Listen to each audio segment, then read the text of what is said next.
प्यारे बच्चों, इस वीडियो में हम देखेंगे कि उत्तल दर्पण के लिए सूत्र। पिछली वीडियो में हमने देखा था अवतल दर्पण के लिए जो दर्पण के समीकरण होते हैं। इसमें हम देखेंगे उत्तल दर्पण के लिए सूत्र। उत्तल दर्पण के लिए सूत्र में वही उत्तल दर्पण के लिए यू वी एफ का संबंध या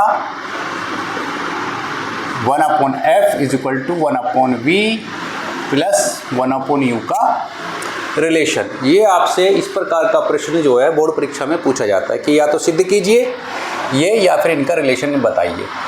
इसमें हम एक उत्तल दर्पण लेंगे। उत्तल दर्पण उभरा हुआ होता है, ये हिस्सा इसका उभरा हुआ, उसकी जो दबा हुआ हिस्सा उधर पॉलिश होती है। इसके सामने एक वस्तु ओ डैश रखी है, ये PC इसकी अक्ष है, इसकी अक्ष पे एक वस्तु O डैश रखी है जिसका प्रतिबिंब यहाँ से एक प्रकाश किरण चलती है जो A बिंदु से टकराकर इसके फोकस से होकर जाती है, और एक प्रकाश किरण इसके चलती है यहाँ से जो कि वक्रता केंद्र पर जाके मिलती है। जहाँ ये दोनों को काटती है वहीं पर हमें प्रतिबिंब प्राप्त होता है। चूँकि ये दर्पण के पीछे प्रतिबिंब है, वास्तविक प्रतिबिंब प्राप्त होता है और ये प्रकाश किरण इधर चली जाएगी। ठीक है, अब इसमें जो हमारी वस्तु की दूरी है m1 m2 एक उत्तल दर्पण है जिसका ध्रुव P है, ये P। हमें सारी कैलकुलेशन अपनी यहीं से करनी है, इसी पॉइंट से सारी गणनाएं हमारी होंगी। फोकस F, वक्रता केंद्र C, मुख्य अक्ष पर रखी वस्तु O डैश, मुख्य अक्ष पर रखी O वस्तु O डैश का प्रतिबिंब किस पर I डैश पर बनता है। अब वस्तु माना वस्तु O डैश की दर्पण से दूरी PO बराबर है हमारी माइनस के U, क्योंकि ये दर्पण के बाईं साइड है इसलिए ये माइनस में ली जाएगी। प्रतिबिंब I डैश की दर्पण से दूरी PI, V ये उस साइड है, V तो ये प्लस में जाएगी, और दर्पण की फोकस दूरी PF ये भी प्लस में रहेगी, और दर्पण की वक्रता त्रिज्या R ये भी प्लस में रहेगी क्योंकि ये हमारे दाएं साइड है। इस तरफ की दूरियां माइनस में मापी जाती हैं, इधर की प्लस में मापी जाती हैं। अब त्रिभुज COO डैश, ये एक बड़ा त्रिभुज है, ये COO डैश और यहाँ से लेके यहाँ तक एक बड़ा त्रिभुज है COO डैश, और त्रिभुज ये एक छोटा त्रिभुज, त्रिभुज 1 त्रिभुज 2 I डैश C। ये कैसे हैं? समकोणिक त्रिभुज हैं। समकोणिक हैं तो इनमें जो अनुपातिक रिलेशन होगा, अनुपातिक रिलेशन में CO/CI equal to OO dash upon II dash, यानी कि CO/CI और OO dash upon II dash. बिल्कुल अवतल दर्पण जो मैंने इससे पहले वाली क्लास में किया था बिल्कुल उसी की तरह है। इसी प्रकार से त्रिभुज ANF, त्रिभुज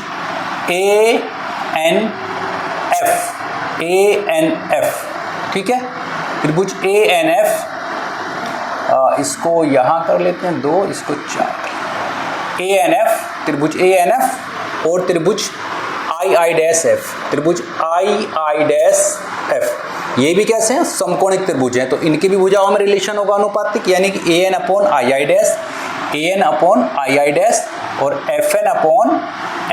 FN/FI ये। परंतु AN जो है जैसे पिछली बार उसमें था बिल्कुल सेम इसी तरह से AN किसके इक्वल है? ये OO डैश के इक्वल है, तो यहाँ पर हम AN की जगह OO डैश रखेंगे, OO dash upon II dash equal to FN/FI। अब यहाँ हम अपनी समीकरण 1 और 2 को देखते हैं। समीकरण 1 और 2 को यदि देखते हैं तो ये वाली साइड और ये दोनों के साइड इनमें इक्वल है, तो इसका मतलब ये भी इक्वल होंगे।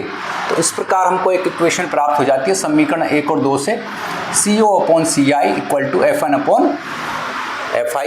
एकदम सिंपल है, कुछ भी नहीं करना इसमें। तो अब दर्पण का द्वारक यदि बहुत छोटा है तब N P पर होगा। दर्पण का द्वारक होता है ये वाला M1 M2, यदि ये छोटा है तो ये N हमें P पर ही लगेगा कि P पर ही है, तो हम इसको FN इक्वल टू FP।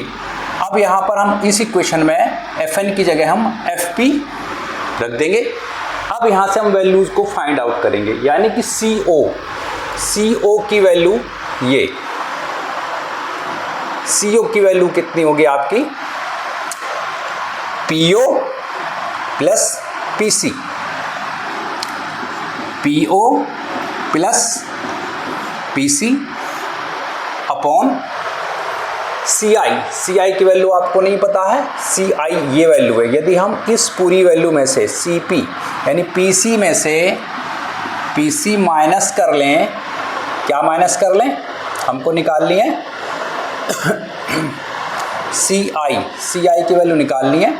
तो इस टोटल में से हम इसको यदि घटा दें पी आई को तो हमारी वैल्यू मिल जाएगी पी आई। ठीक है। अब इसी प्रकार से एफ पी हमारा ये है, एफ पी की वैल्यू हमारी कितनी है, एफ पी तो वैसे ही है, उसमें कोई दिक्कत ही नहीं है हमको क्योंकि फोकस है। एफ आई की वैल्यू हमारे पास नहीं है। अगर हम एफ आई की वैल्यू पी एफ में से माइनस कर दें किसको, पी आई को, पी एफ में से पी आई को घटा दें तो ये वैल्यू हमको मिल जाएगी पी आई। ठीक है। अब इसमें केवल हमको वैल्यूज पुट करनी है। यहाँ से देख लेते हैं कुछ वैल्यूज। यहाँ पे पी ओ की वैल्यू है माइनस यू और प्लस पी सी की वैल्यू पी सी की वैल्यू है आर अपॉन पी सी, फिर वही आर माइनस पी आई का मान है वी, लेकिन पॉजिटिव होगा ये, बराबर एफ पी का एफ और पी एफ या एफ पी एक ही बात है, ये भी एफ ही होगा, और माइनस पी आई की वैल्यू फिर वही वी। अब ये आर की वैल्यू, आर को थोड़ा सा हम चेंज कर लेंगे, क्या कर लेंगे, चूंकि वी नो दैट, हम जानते हैं कि F equal to R by 2 और R बराबर 2F के, तो यहाँ पर हम 2F रख लेंगे। ये हो गया U plus 2F upon 2F minus V is equal to F upon F minus V। Cross multiplication, इनकी क्रॉस मल्टीप्लिकेशन कर लेंगे। क्रॉस मल्टीप्लिकेशन में इसकी गुणा यहाँ करेंगे, माइनस यू एफ प्लस के 2F स्क्वायर, और इसके बाद में इसके आगे लिखेंगे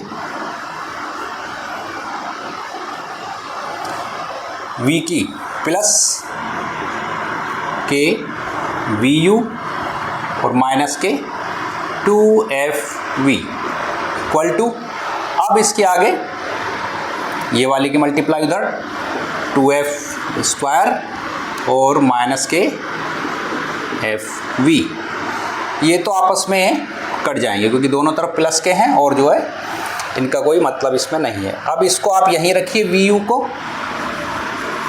और ये बाकी सबको उठा के उधर ले जाइए, प्लस में जाएगा 2FV माइनस के FV और प्लस के UF, यहाँ से बच जाएंगे आपके FV और ये UF, ये आपका VU। अब क्या करेंगे, इसमें दोनों तरफ